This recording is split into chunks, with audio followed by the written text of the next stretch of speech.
kita dapat bertemu dengan keadaan sehat walafiat pada mata kuliah Teosofi yang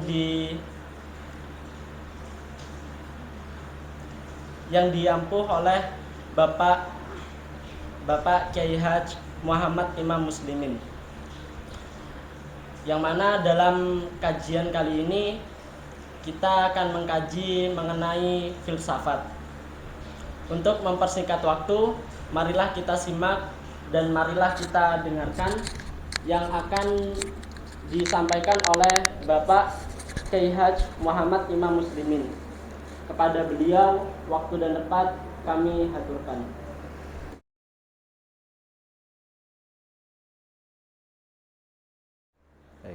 Assalamualaikum warahmatullahi wabarakatuh.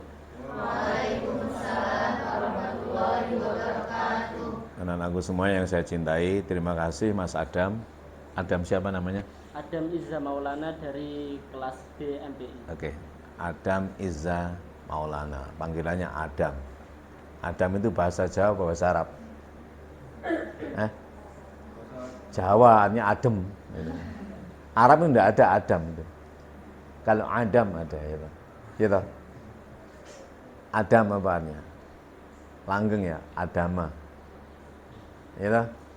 Adim. Nah, tapi aslinya bahasa Jawa, adem. Dingin maksudnya.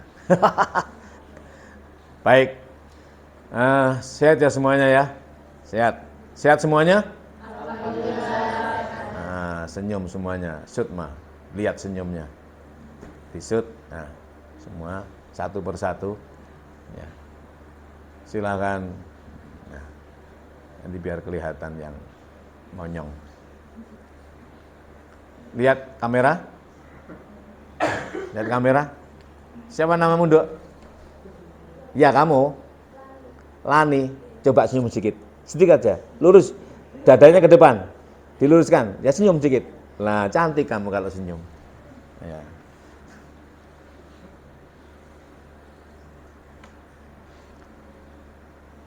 Lani, lah lihat, ojo wiritan Dok, lihat, ya wiritan, ojo begini, ya lihat lurus ya, lah tampakkan matamu dan wajahmu, ya jangan ini ya, lah cantik kamu. Rumahmu mana Dok? Mana? Magetan. Ya, coba kalau dibiasakan kalau duduk diluruskan gini aja, nanti kalau gini bungkuk kamu. Dan kalau bungkuk itu, ya wes, perempuan itu kalau udah bungkuk itu udah habis. Nah, bungkuk itu kebiasaan, karena biasa ngalim itu loh.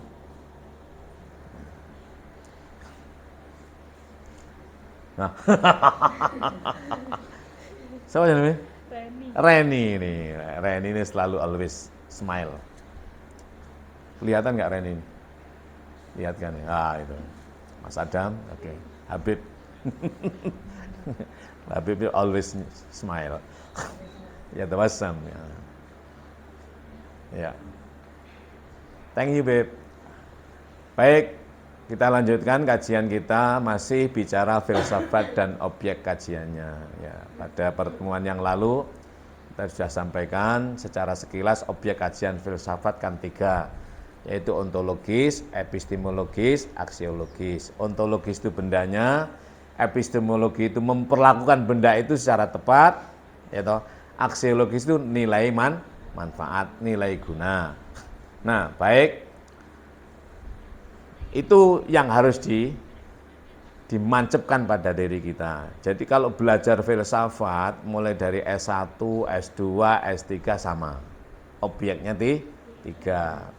Ontologis itu bicara apa, epistemologis itu bicara bagaimana itu adalah memperlakukan apa itu bisa benda kan. Lalu setelah diperlakukan secara tepat, baru mendapatkan nilai guna. Contoh misalnya HP atau handphone. Ini harus jelas, mana handphone itu? Adalah ini misalnya. Karena ini handphone jadul, kan handphone kan macam-macam. Ada yang jadul, Zaman dulu ada yang modern, ada yang smartphone, ada yang macam-macam. Nah, maka harus jelas handphone. Mana itu handphonenya? Misalnya ini Nokia atau Samsung atau apa. Oh, ternyata yang dimaksud adalah handphone jadul Nokia zaman dulu yang hanya bisa untuk telepon, nggak bisa untuk YouTube, nggak bisa dan lain sebagainya. Maka perlakuannya tidak sama. Kalau kalian menginginkan banyak aplikasi, maka harus smartphone, ya handphone yang, oh bukan itu yang saya maksud. Kenapa? Karena saya ingin ini. Maka keinginan kita, kemauan kita, itu harus di-match-kan, dipertemukan dengan ontologis. Agar apa? Agar perlakuan kita sesuai dengan apa yang kita mau secara epistemologis itu bisa. Nah, lalu berikutnya bertanya lagi, untuk apa? Agar aku bisa mendapatkan nilai faedah atau manfaat dari benda yang saya inginkan dengan perlakuan yang tepat terhadap apa yang saya butuhkan. Saya menginginkan ini, misalnya. Maka filsafat ini menjadi istilahnya apa? The mother of science. Ya. Induk dari ilmu, induk pengetahuan itu filsafat. Kenapa? Karena filsafat itu sebenarnya filsafat itu cara berpikir. Semuanya dimulai dari cara berpikir. Sampai subjektivitasmu itu ditentukan oleh caramu berpikir. Dudukmu begitu, itu pikiranmu begitu, ya toh. Kenapa Anda memandang orang itu dengan penuh empati dan simpati? Itu pikiranmu empati dan simpati. Kenapa Anda itu penuh percaya diri? Karena pikiranmu pede, alias self confident. Kenapa Anda itu koyok wong lentu? Karena pikiranmu tidak semangat. Maka filsafat itu berpikir kan? Berpikir ini menentukan semuanya. Kenapa Anda pakai baju ini? Apa yang Anda pikirkan? Kerudungmu kok ini apa? Wah, ini kerudung saya ini matching dengan baju saya ini. Karena lorek-lorek sama, ya toh? Kenapa kok nggak pakai celana pendek aja misalnya? Kenapa? Karena mikir apa kamu? Karena mau kuliah. Ya enggak? Karena mau kuliah, maka ketepatannya kalau berbaju pasti kan, baju itu ontologis. Nah, baju apa? Pada momentum apa yang tepat itu epistemologis. Ya, kalau berbaju kan pasti karena di luar, kecuali kalau di dalam rumah ya, di dalam kamar nggak pakai baju nggak apa-apa. Kenapa aku nggak pakai celana pendek ya, atau singlet saja? Ya karena saya ingin bertemu dengan Pak dosen. Berpikir inilah menjadikan penentu perilaku kita.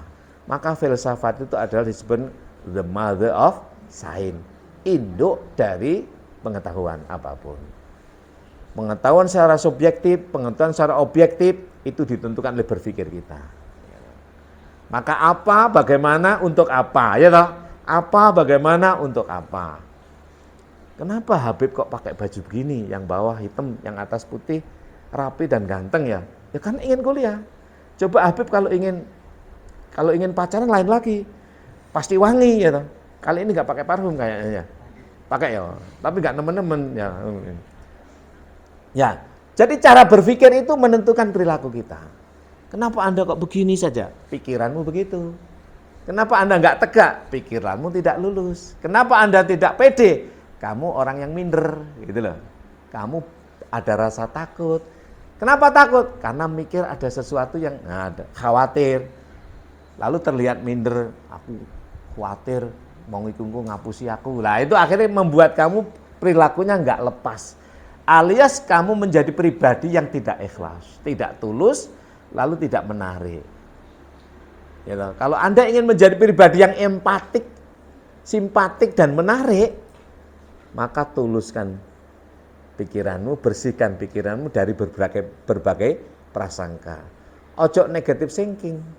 Jangan negatif thinking ya toh. Suudzon. Apa itu? Punya pikiran yang jelek. Pikiranmu yang jelek itu akan terekspresi pada wajahmu menjadi jelek. Nah, wajah itu sebenarnya wakil dari totalitas perilaku. Sebenarnya tidak hanya wajah, termasuk kakimu, tanganmu, badanmu jadi jelek. Tapi yang dilihat orang itu kan wajah, ya. Maka dalam wajah itu menjadi petunjuk suatu badan kita. Lah lebih lagi kan di mata, dalam wajah itu mata. Orang itu bahagia dan tidak dilihat dari wajahnya. Dan wajah itu yang paling pusatnya di mata. Jadi matamu, apa matamu itu ya? Your eye ya, your eyes itu nggak bisa menipu. Kamu bahagia, kamu suudzon, kamu tertekan itu matamu kelihatan, terbaca. Nah, kamu lagi happy, kamu lagi sedih dan terbaca wajahmu. Orang itu kok sedih banget ya? Kenapa? Lah itu bokongnya megal-megal enggak? Ya enggak. Bahkan cantik itu juga wajah, jelek juga. Nah, anak itu cantik sekali wajahnya, ya enggak? Terus berikutnya baru bokongnya bahenol, kakinya ini baru berikutnya. Anak itu cantik sekali kakinya, enggak? Anak itu cantik sekali punggungnya, enggak? Enggak, ya toh? Wajah lah menjadi. Maka ketika Allahu Akbar pertama kali adalah wajah tuh wajhiyah. Cara berpikirmu itu akan menentukan perilaku dan sikapmu. Cara berpikir itulah dikaji dalam ilmu namanya filsafat. Maka ada berpikir filosofis. Apa berpikir filosofis itu? Yaitu berpikir apa, berpikir bagaimana, berpikir untuk apa. 3 hal ini menjadi pertanyaan terus. Apa sih iku? Terus digawe apa? Apa manfaatnya? Gampang tak? Apa sih iku? Cewek misalnya cantik arek. Ontologis kan? Kayak apa kuwi? Ya kayak dulinan, pacaran misalnya. Apa manfaatnya? Ya seneng-seneng. Nah, ngono lho. Gampang kan? Apa sih iku sakjane? Apa kan? Apa kan? Ontologis kan? Sopo sih? Sama dengan apa? Apa, siapa, itu. Apa, siapa, ontologis. Bagaimana, epis, untuk apa, aksiologis. Sopo sih itu? Itu cewek. Ayu ya? Ayu. Objektif kan? Ayu mau enggak sih? Yang namanya cewek masih cantik, ayu, masuk ganteng. Ya. Cantik. Ya apa? Kena digaya apa? Nah, berarti di epistemologi. Kena dijak nonton film bersama aja di asik. Apa asik itu hasilnya? Ya gembira lah, seneng. Nah ngono misalnya loh ya. Berpikir filosofis. Nanti ada aliran subjektivismus, ada aliran objektivismus, ada aliran konstruktif. Siapa subjektivismus itu? Tokohnya Max Weber, misal materialistik. Apa objektivismus itu? Objektif kan? Siapa tokohnya? Emile Durkheim. Nanti baca itu buku-bukunya Emile Durkheim. Bahwa segala sesuatu itu menurut teori subjektif bukan objek tapi subjek. Maka kebenaran, kebaikan segala sesuatu sejumlah subjek. Dan bergantung pada subjek. Misalnya kalau saya tanya sama Habib, Bib, bagaimana menurut Habib ini? Gambar wanita cantik, ya, telanjang bulat. Habib menjawab, wah itu maksiat itu. Misalnya ya. Nah ini karena kenapa? Karena ada Reni, ada ini ya. Coba saya tanya Habib, nanti jawabnya beda lagi. Ada yang lain nggak? Ah beda lagi itu. Nah subjektivisme itu masih ada subjek, gitu.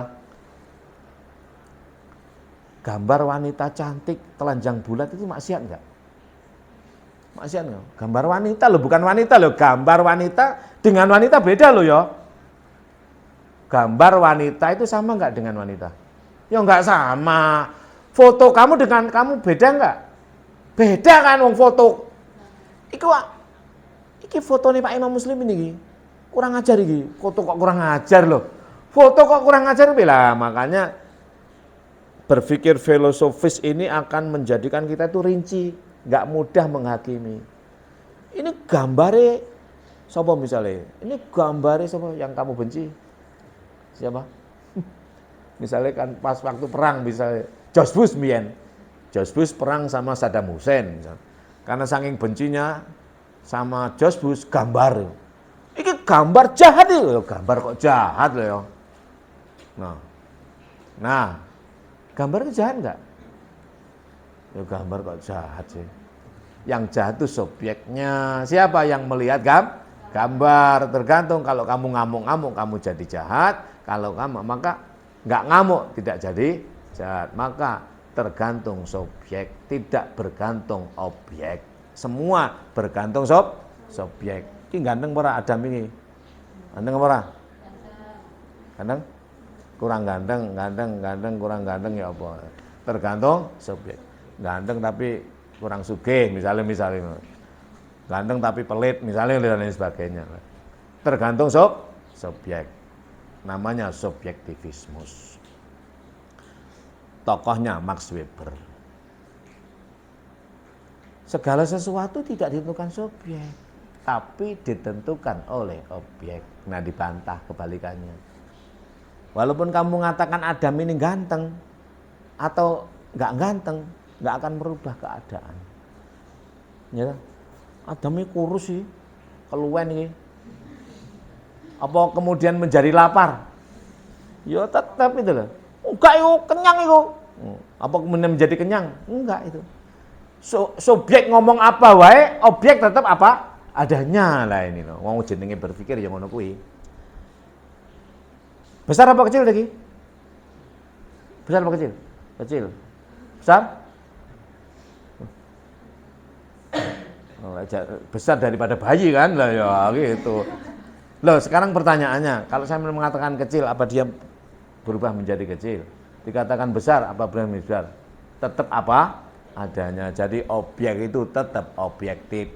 Subjek mau ngomong apapun, benda tidak akan berubah. Ontologis tidak akan berubah oleh subjek masing-masing.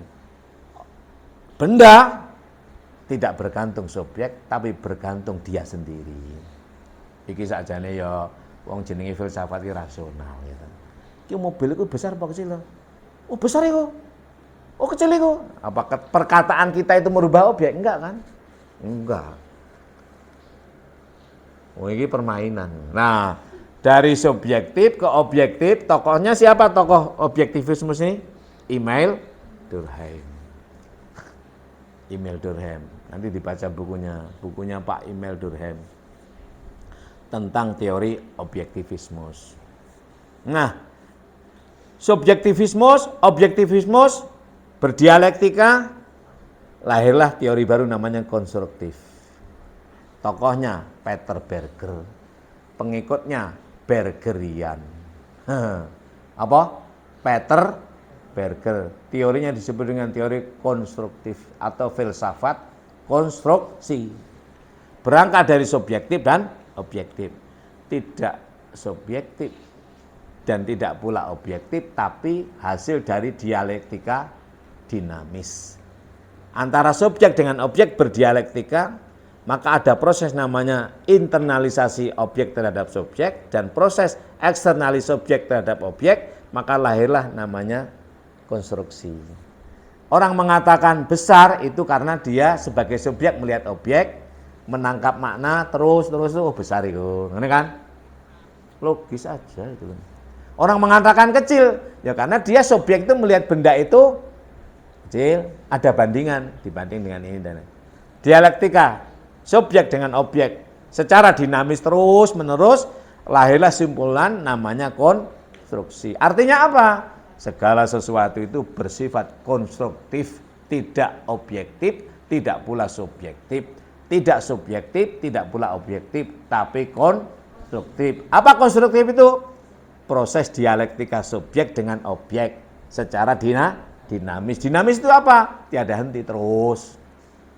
Maka di dalam proses dialektika itu, berdialog itu ada namanya proses eksternalisasi subjek terhadap objek dan proses internalisasi objek terhadap subjek secara dinamis pula. Oh, setelah misalnya saya melihat, oh arek iki sakjane ayu, ngene. Ayu itu konstruksi dari saya subjek terhadap objek. Oh, ternyata enggak ayu. Enggak ayu ya konstruksi kan dari subjek terhadap objek terus menerus. Oh, ternyata masih enggak ayu, manis. Oh, terus. Terus. Jadi segala sesuatu itu bersifat konstruksi, bukan objektif dan tidak pula subjektif. Bisa diterima enggak ini? Iki sakjane dulinan asline. Tapi kalau sudah dipasca itu dibuletkan sampai intinya sama. Sudah berapa menit Mas Adam? Sudah 15 menit. Udah selesai aja ya. Ya, diakhiri pertemuan kali ini udah nggak ada tanya jawab, ini pertemuan terakhir. Ya, ini pertemuan terakhir. Ketemu lagi di alam barzakh.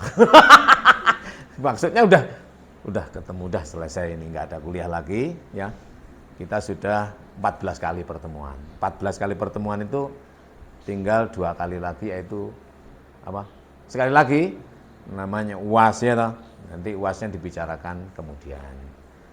Terima kasih, saya mohon maaf. Waktu saya kembalikan kepada Mas Adam, saya sampaikan Assalamualaikum warahmatullahi wabarakatuh. Waalaikumsalam warahmatullahi wabarakatuh. Terima kasih kami sampaikan kepada Kiai Haji Muhammad Imam Muslimin atas ilmu yang diberikan kepada kita semua. Semoga apa yang beliau sampaikan dapat bermanfaat bagi kita semua. Dan semoga apa yang kita lakukan saat ini dinilai ibadah oleh Allah Subhanahu wa taala. Marilah kita tutup pembelajaran kita pada siang hari ini dengan bersama-sama membaca Alhamdulillah. Alhamdulillahirabbil alamin.